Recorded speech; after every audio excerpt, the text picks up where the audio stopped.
بسم اللہ الرحمن الرحیم۔ شروع اللہ کے نام سے جو بڑا مہربان نہایت رحم والا ہے۔ وآتوا النساء صدقاتهن نحلة وآتوا النساء وآتوا النساء اور دے دو عورتوں کو صدقاتهن مہورهن ان کی مہر نحلتاً من غیر سائل بے پرسانہ فَإِن طِبْنَا لَكُمْ فَإِن أَجَزْنَا لَكُمْ یا فَإِن تَرَكْنَا لَكُمْ پس اگر وہ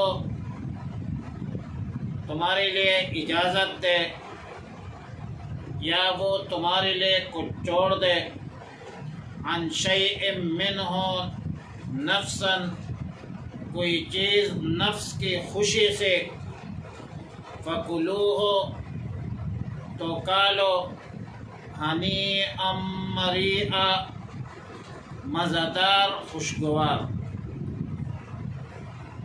آیات مذکورہ میں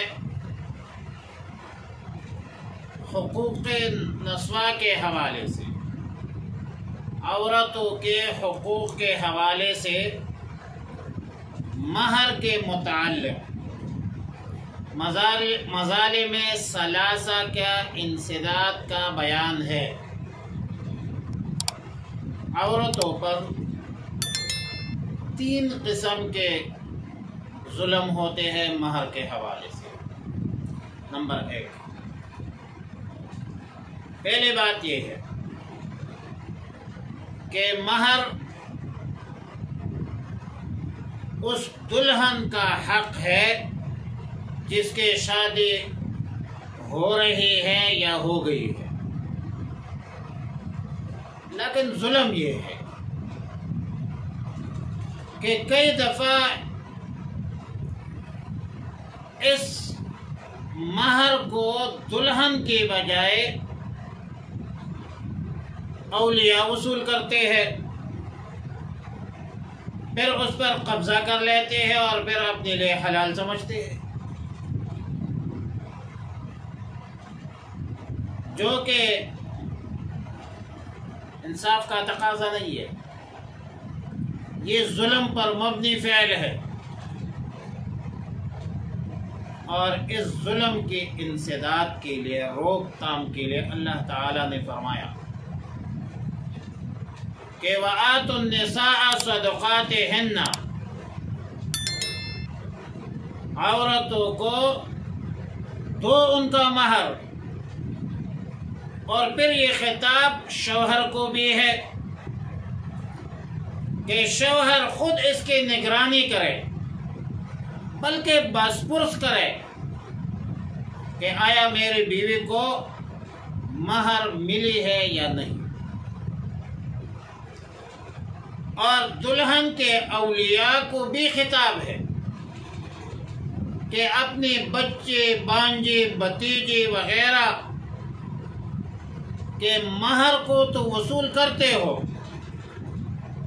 لیکن یہ استحقاق ہے دلہن کا، اور اس دلہن کے استحقاق پر ڈاکہ مت ڈالو۔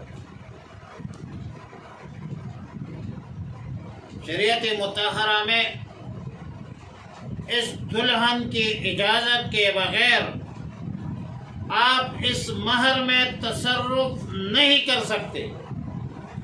یہ مہر دلہن کی ملکیت ہے، دلہن کی مرضی کے بغیر کوئی بھی شخص اس کو استعمال نہیں کر سکتا، بے شک باپ ہو، بھائی ہو، خاون ہو، کوئی بھی ہو۔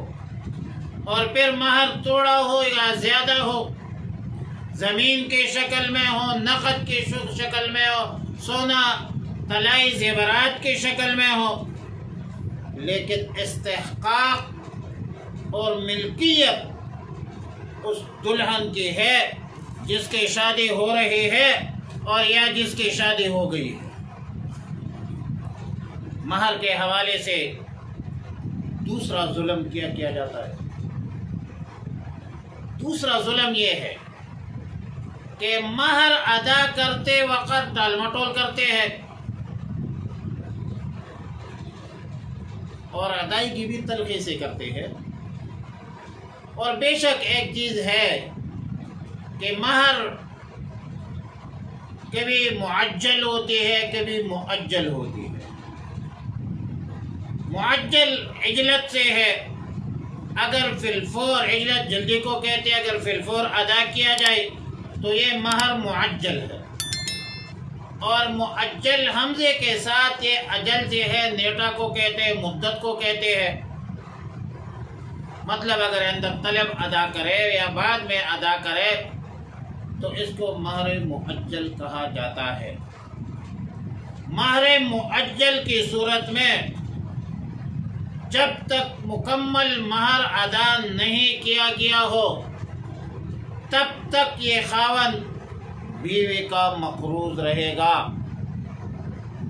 اور قرآن کریم میں نحلہ کا لفظ استعمال ہوا ہے۔ نحلہ کا معنی ہے خوش دلی کے ساتھ ایک چیز ادا کرنا۔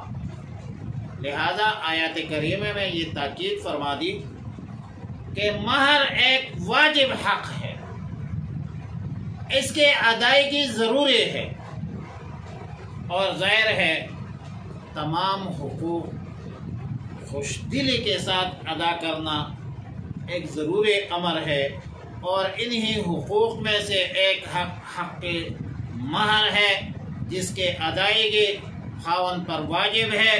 اور بہتر ہے کہ اولیاء، دلہن کے ماموں، باپ، بھائی، چاچو وغیرہ یہ اپنی ذمہ داری پوری کریں، نکاح سے پہلے تمام تر معاملات طے کریں، پھر عین نکاح کے موقع پر مہر کے معاملات، رخصتی کے معاملات اور دیگر معاملات طے کرنا یہ ایک مشکل مرحلہ ہوتا ہے، مشکل مسئلہ ہوتا ہے، اور پھر اکثر اس میں جھگڑے ہو جاتے ہیں۔ مہر کے بارے میں تیسرا ظلم کیا ہے؟ اکثر یہی ہوتا ہے کہ بہت سے شوہر یہ سمجھتے ہیں کہ بیوی ان سے مجبور ہے، بدبخت یہ کوئی لونڈے تو نہیں ہے، آزاد عورت ہے، پھر بیوی پر دباؤ ڈالتے ہیں کہ مہر معاف کرو، جو کہ در حقیقت معاف نہیں ہوتی، دباؤ کے تحت مہر معاف نہیں ہوتی۔ اللہ تعالیٰ نے فرمایا فَإِن تِبْنَا لَكُمْ عَنْ شَيْءٍ مِّنْهُ نَفْسًا فَكُلُوهُ هَنِيئًا مَرِيئًا۔ اگر عورتیں خوش دلی کے ساتھ اپنے مہر کا کوئی حصہ تمہیں دے دے تو تم اس کو کھا سکتے ہو اور تمہارے لیے مبارک، لیکن زبردستی، جبر، اکراہ اور دباؤ کی بنیاد پر مہر معاف کرنا درست نہیں ہے۔ البتہ طیب نفس کے ساتھ پورا مہر یا کچھ حصہ مہر کا معاف کر دے یا واپس کر دے تو پھر تو جائز ہے، لیکن طیب نفس ضروری ہے۔ اور طیب نفس کا معنی یہ ہے کہ اچھے طریقے سے، خوب خوشی سے، دل سے معاف کر دے یا واپس کر دے پھر تو ٹھیک ہے۔ اور نبی علیہ الصلوۃ والسلام نے فرمایا کہ الا لا تظلموا، الا لا يحل مال امرئ الا بطیب نفس منه، خبردار خبردار ظلم نہ کرو، لا تظلموا، خبردار لا تظلموا، ظلم نہ کرو، اور اچھی طرح سمجھ لو کہ کسی شخص کا مال دوسرے شخص کے لیے حلال نہیں ہے جب تک اس کے نفس کی خوشی سے حاصل نہ ہو۔ اور حدیث مذکور میں ایک عظیم اصول بتاتی ہے۔ آج کل بہت ساری عورتیں یہ سمجھتی ہے کہ مہر ملنے والا ہے نہیں، بدمزگی پیدا ہو جائے گی،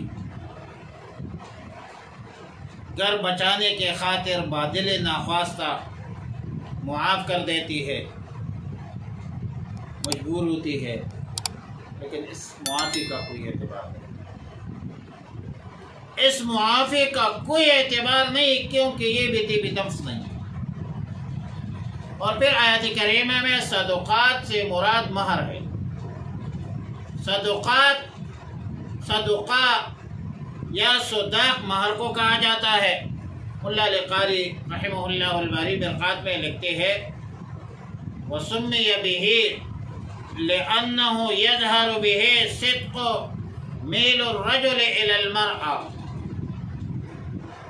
مہر کو صداق اور صدقہ اسی لیے کہتے ہیں کہ اس کے مادہ میں صدق ہے، سچائی ہے، اور مہر سے بھی چونکہ شوہر کا اپنی بیوی کی طرف سچا میلان ظاہر ہوتا ہے، اس کے لیے اس کو صدقہ کہتے ہیں۔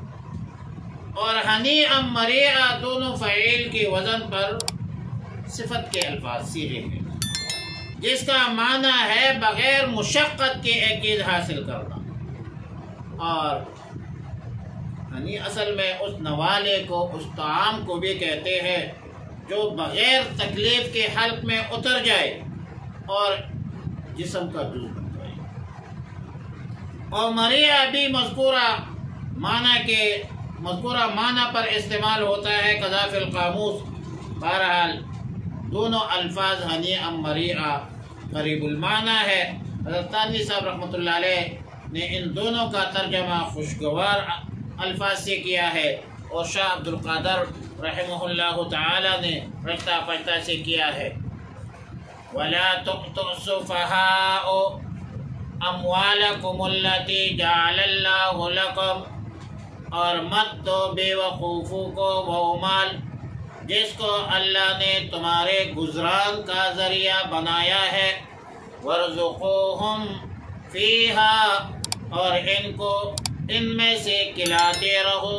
وَاكْسُوهُمْ، پہناتے رہو۔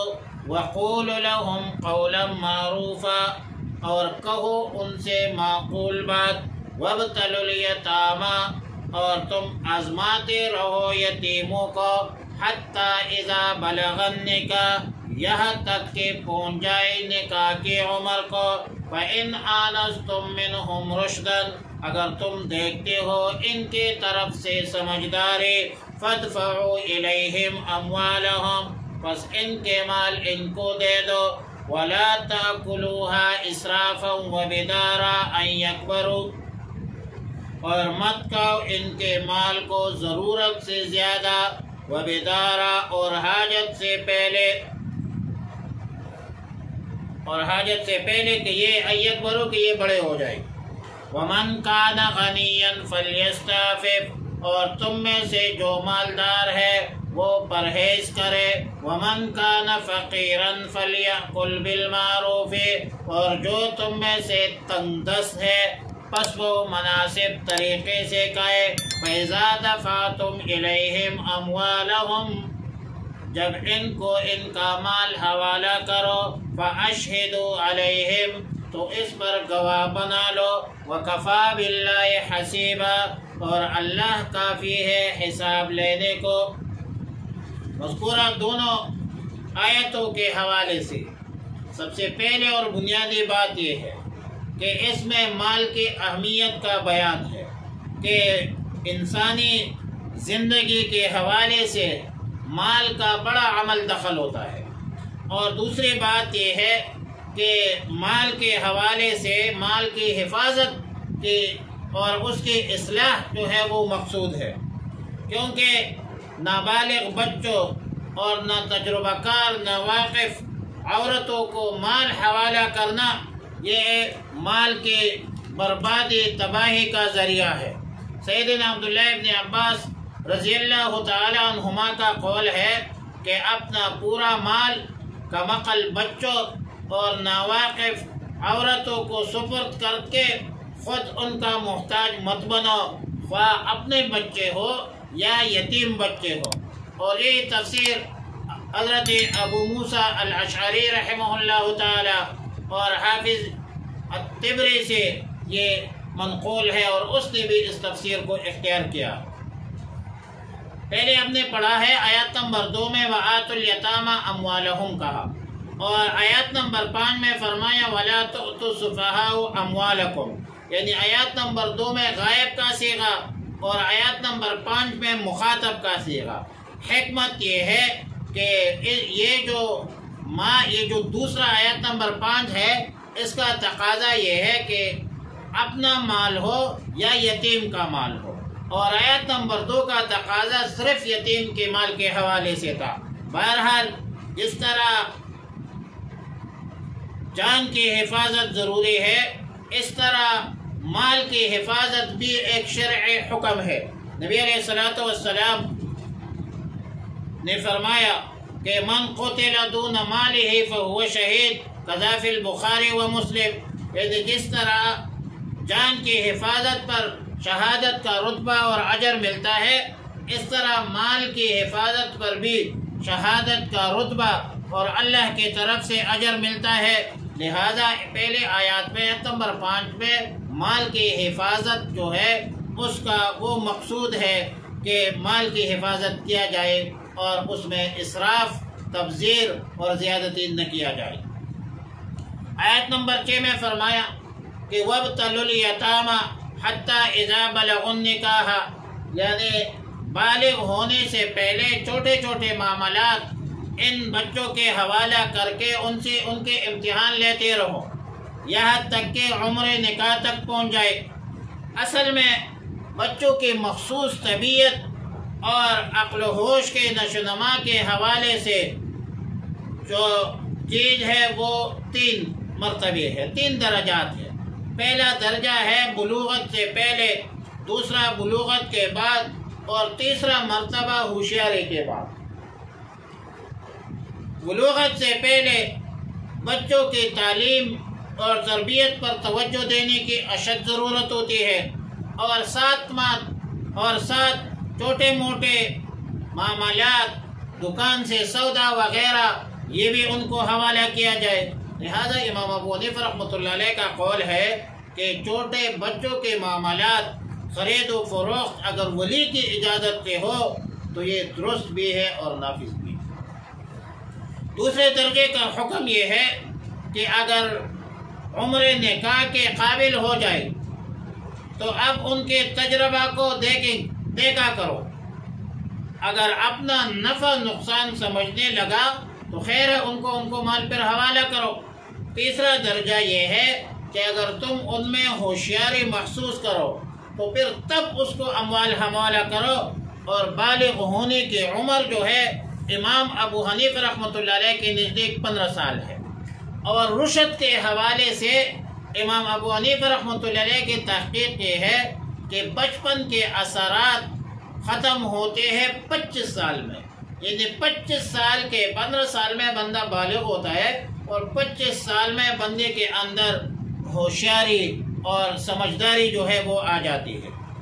اگلے آیت میں فرمایا کہ اگلے جملے میں کہ وَلَا تَأْكُلُوهَا إِسْرَافًا وَبِدَارًا، اس کا مطلب سیدھا سادہ ہے کہ یتیم کے مال میں سے اسراف سے گریز کرو، نمبر 2 ضرورت سے زائد خرچ کرنے سے بھی گریز کرو۔ وَمَنْ كَانَ غَنِيًّا فَلْيَسْتَعْفِفْ، اس کا مطلب یہ ہے کہ جو شخص حاجت مند نہ ہو تو وہ یتیم کے مال سے حق الخدمت ادا نہ کرے۔ جو مالدار ہے، زائر ہے، وہ یتیم کے مال سے حق الخدمت جو ہے وہ نہ لیا کرے، اس کو ضرورت نہیں ہے، وہ تو خود غنی ہے۔ ہاں البتہ وَمَنْ كَانَ فَقِيرًا فَلْيَأْكُلْ بِالْمَعْرُوفِ، اور اگر کوئی حاجت مند ہے، فقیر ہے، غریب ہے، تو پھر وہ بھی مناسب طریقے سے کھا سکتا ہے، لیکن نامناسب طریقے سے نہیں کھا سکتا۔ وَإِذَا دَفَعْتُمْ إِلَيْهِمْ أَمْوَالَهُمْ فَأَشْهِدُوا عَلَيْهِمْ، اور اس کا مطلب یہ ہے کہ جب آپ یتیموں کو ان کا مال سپرد کرتے ہیں، حوالہ کرتے ہیں، تو اس پر گواہ بنا لیا کرو، تاکہ کوئی جھگڑے کی صورت بھی پیدا نہ ہو اور کوئی الزام کی صورت بھی پیدا نہ ہو۔ ظاہر ہے کہ معاملات جو ہے وہ کلیئر اینڈ فیئر ہونا چاہیے، صاف ستھرے ہونا چاہیے۔ اور آخر میں فرمایا وَكَفَى بِاللَّهِ حَسِيبًا، اللہ کے حساب میں ہر چیز ہے۔ کوئی چیز اللہ پر مخفی نہیں ہے، اور جملہ عوام اور خواص کو یہ ظاہر فرمایا کہ جس کو اللہ کے حساب کتاب کا خیال ہو تو وہ ناجائز مال سے پرہیز کرے، اپنے آپ کو بچاتے رہے، ڈرتے رہے ناجائز مال سے، اور بروز قیامت پھر اللہ کے حساب سے کوئی نہیں بچ سکتا۔